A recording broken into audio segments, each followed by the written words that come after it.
What's up, YouTube? This is Too Raw for TV. All right, so before I get into this video, shout out to LB. He's already reported this news. If you're not subscribed to LB, please subscribe to his channel. I believe it's the sports and political content of LB, and he just recently crossed the 1,000 subscriber mark, and he's worked very hard to build his channel.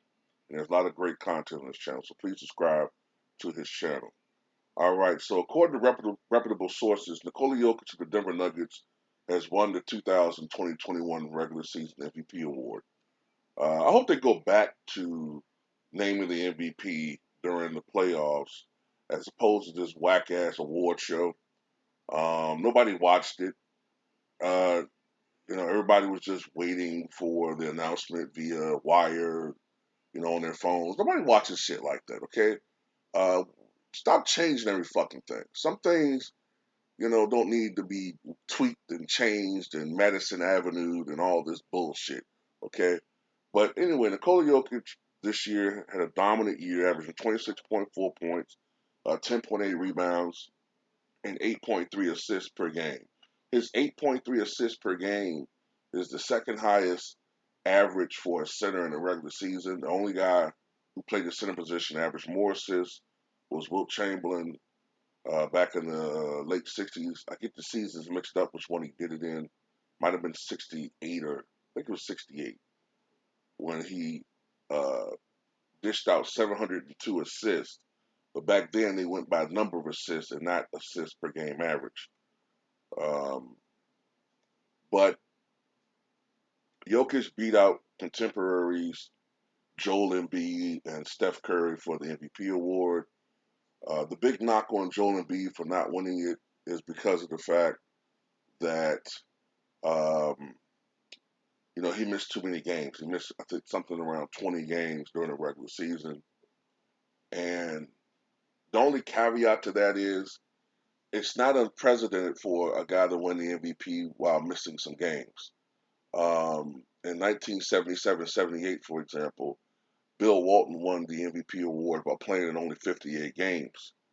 So, the one big difference is that back then, that was a tail end of the era when players around the league voted for the MVP, whereas since 1980, it's been the media. So the media seems to be more drawn toward regular season success and playing a lot of games and putting up a lot of great offensive numbers. Whereas I think in the past, I think the players got it right better. You know what I'm saying? They kept voting for the guy that they thought was just the best player, the most dominant player in the league for that particular season. For instance, I don't know if in today's world, if the media would have voted for Moses Malone as MVP, even though he was putting up, you know, 24 and 14 or 31 points and 17 rebounds. Because his team was flirting with a 500 record, they would have held it against him, despite the fact that he had a horrible supporting cast around him. But anyway, that hurt Joel Embiid. Steph Curry didn't win it, I think, primarily because his team didn't make the playoffs. Had they made the playoffs, I think that that could have helped them. But um, overall, I think it just was probably Jokic's year. He's the lowest seeded player ever to win the MVP award. I think he was selected 41st overall in the 2000 and it was either I think 14 NBA draft. I could be wrong. It was either 13 or 14. Um, but he's the lowest seeded player ever to win the MVP award, and he's been in great shape the last couple of years, and he's definitely raised his game for the Nuggets, and they've dealt with some injuries, in particular to Jamal Murray. I do want to say this though, okay? He succeeds Giannis Antetokounmpo, who won the league MVP award 2 years in a row. And Giannis has received a lot of criticism for not being able to take the Bucks to that next level. Okay, he's received a lot of criticism for that. Not being able to take regular season success and translate it to the postseason. Even though during his tenure in the Eastern Conference, he's had to contend with LeBron James and now, of course, this Super Nets team. Now, I'm not making excuses. I still think the Bucks are capable of beating the Nets. Whether that happens or not remains to be seen.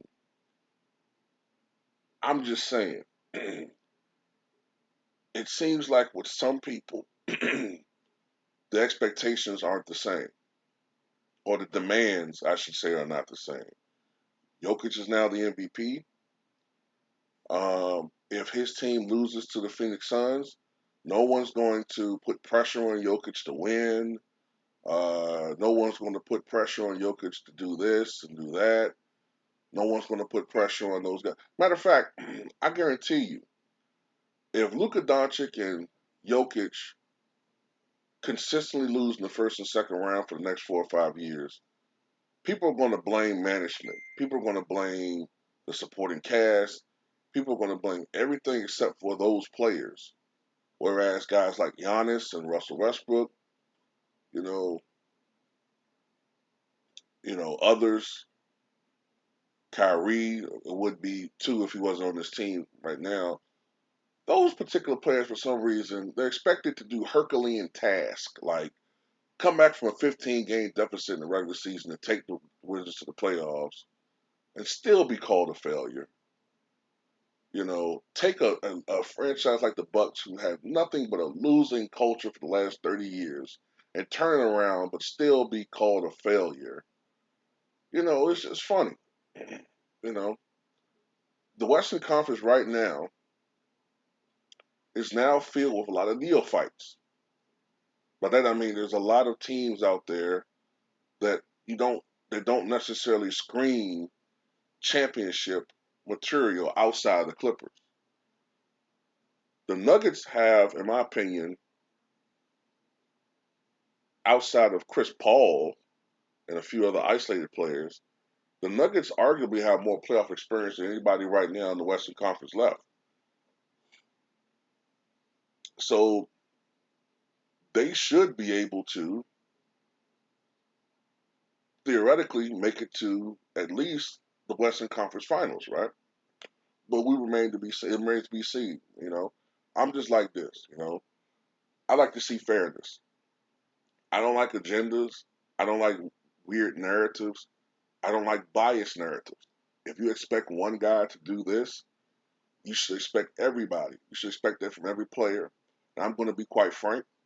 The color of that player's skin shouldn't matter when it pertains to what your expectations of him is.